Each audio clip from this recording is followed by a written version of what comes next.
इतिहास में कुछ किरदार ऐसे होते हैं जिन्हें समझना बहुत मुश्किल होता है। कोई उन्हें संत कहता है तो कोई शैतान।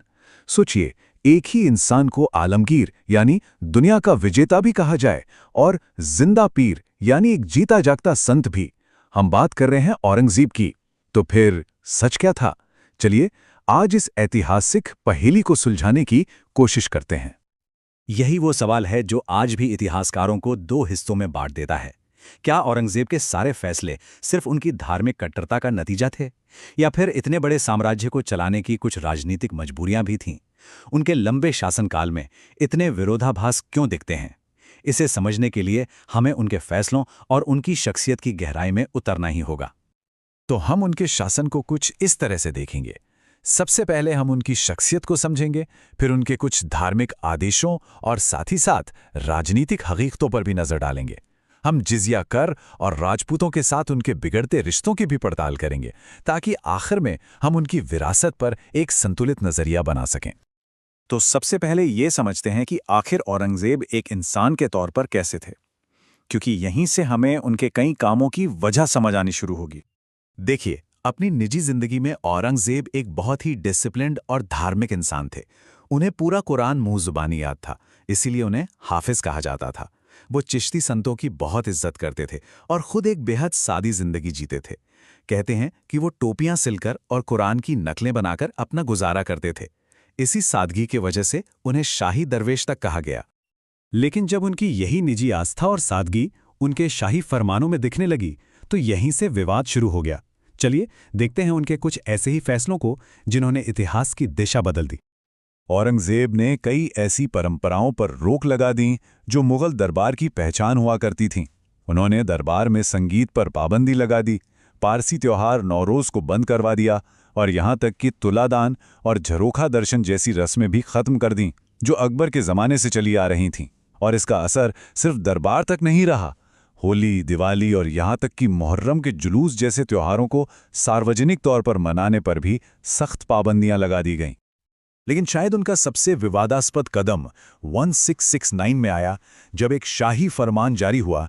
इस फरमान में हिंदू मंदिरों और पाठशालाओं को तोड़ने की इजाज़त दी गई।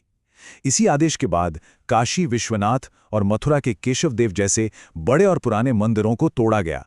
ये वो एक कदम था जिसने इतिहास में उनकी छवि पर एक बहुत गहरा दाग लगा दिया। लेकिन रुकिए, अगर हम औरंगजेब को सिर्फ एक मंदिर तोड़ने वाले कट्टर शासक के तौर पर देखेंगे, तो हम कहानी का एक बहुत बड़ा हिस्सा छोड़ देंगे, क्योंकि सिक्के का एक दूसरा पहलू भी है और वो एक बिल्कुल अलग ही तस्वीर दिखाता है। ये बात सुनने में बहुत अजीब लगती है ना? कि जिस शासक ने मंदिर तोड़ने का आदेश दिया, उसी शासक ने मथुरा और बनारस के कई मंदिरों को सरकारी खजाने से आर्थिक मदद यानी अनुदान भी दिया। ये विरोधाभास हमें ये सोचने पर मजबूर करता है कि क्या उनके सारे फैसले सिर्फ धर्म से जुड़े थे, या इनके पीछे कोई और वजह भी थी। और अब जरा इस आंकड़े पर गौर कीजिए, 33%। ये औरंगजेब के प्रशासन में हिंदू मनसबदारों यानी बड़े अफसरों की संख्या थी। हैरानी की बात यह है कि यह प्रतिशत किसी भी दूसरे मुगल बादशाह, यहां तक कि अकबर के दौर से भी ज्यादा था। यह तथ्य उनकी कट्टर मुस्लिम शासक वाली छवि से बिल्कुल भी मेल नहीं खाता। औरंगजेब ने खुद एक बार कहा था, दुनियावी मामलों में धर्म का क्या लेना देना। ये बात उन्होंने तब कही जब उनसे हिंदुओं को इतने ऊंचे पदों पर रखने के बारे में पूछा गया था। इससे लगता है कि कम से कम कागज पर तो वो यही मानते थे कि प्रशासन में धर्म नहीं, काबिलियत देखी जानी चाहिए, भले ही जमीन पर उनके कुछ फैसले इस बात से अलग नजर आते हों। चलिए अब उनके एक और बेहद चर्चित और विवादास्पद फैसले पर आते हैं, जिजिया कर, जिसे अकबर ने हटा दिया था लेकिन औरंगजेब ने दोबारा लागू कर दिया। तो ये जिजिया आखिर था क्या? आसान भाषा में ये एक तरह का पर्सनल टैक्स था, जो एक इस्लामी राज्य में रहने वाले गैर मुस्लिम लोगों को अपनी सुरक्षा के बदले में देना होता था। अकबर जैसे महान सम्राट ने इसे खत्म करके एक मिसाल कायम की थी, लेकिन 1679 में औरंगजेब ने इसे फिर से लागू कर दिया और इस एक फैसले ने बहुत बड़ा विवाद खड़ा कर दिया। ये टैक्स सब पर बराबर नहीं था। इसे लोगों की आमदनी के हिसाब से 3 हिस्सों में बांटा गया था। जो अमीर थे उन्हें साल के 12 रुपए, मिडिल क्लास को 6 रुपए और गरीबों को 3 रुपए देने होते थे। अब ये रकम आज भले ही कम लगे, लेकिन उस जमाने में एक आम आदमी के लिए ये काफी बड़ी रकम हुआ करती थी। तो सबसे बड़ा सवाल यह है कि जिजिया को दोबारा लगाया ही क्यों गया।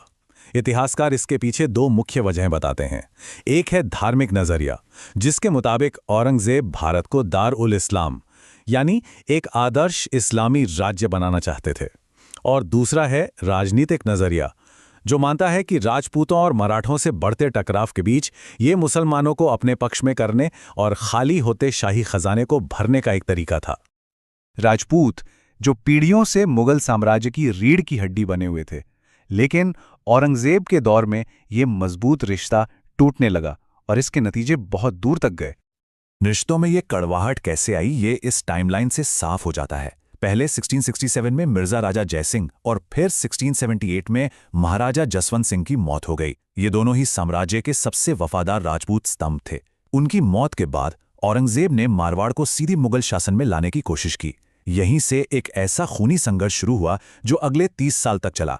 हालांकि 1681 में मेवाड़ के साथ संधि हो गई, लेकिन तब तक राजपूतों और मुगलों के बीच का पुराना भरोसा पूरी तरह खत्म हो चुका था।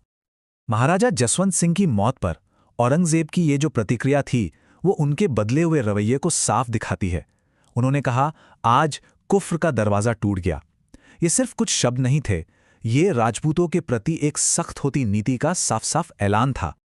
इस मुश्किल वक्त में मारवाड़ के इस विरोध का चेहरा बने वीर दुर्गादास राठौड़। उन्होंने न सिर्फ मारवाड़ के नन्हे राजकुमार अजीत सिंह की जान बचाई, बल्कि उनकी आज़ादी के लिए मुगलों के खिलाफ एक लंबी गुरिल्ला लड़ाई भी लड़ी। उनकी इसी हिम्मत और समझदारी की वजह से इतिहासकार जेम्स टॉड ने उन्हें राठौड़ों का यूलिसीज कहा। तो इन सब बातों के बाद हम वापस उसी सवाल पर आते हैं, आखिर औरंगजेब की विरासत को कैसे देखा जाए? ये एक ऐसा सवाल है जिसका कोई एक सीधा जवाब नहीं है। तो कुल मिलाकर कहानी ये है कि औरंगजेब विरोधाभासों से भरे एक बादशाह थे। एक तरफ वो मंदिर तोड़ने वाले थे, तो दूसरी तरफ मंदिरों को पैसा देने वाले भी। एक तरफ हिंदुओं पर जिजिया लगाने वाले थे, तो दूसरी तरफ अपनी हुकूमत में सबसे ज्यादा हिंदू अफसर रखने वाले भी। वो एक ही वक्त में एक जिंदा पीर भी थे और एक आलमगीर भी। और यहीं पर हम आज की इस चर्चा को खत्म करते हैं एक बड़े सवाल के साथ। क्या इतिहास के ऐसे उलझे हुए किरदारों को सिर्फ अच्छा या बुरा, संत या अत्याचारी जैसे आसान लेबल्स में बांट देना सही है, या फिर हमें उनकी हर परत को, उनके हर विरोधाभास को एक साथ स्वीकार करना चाहिए, ये समझते हुए कि इंसान और इतिहास दोनों ही कभी सिर्फ काले या सफेद नहीं होते? इस पर जरूर सोचिएगा।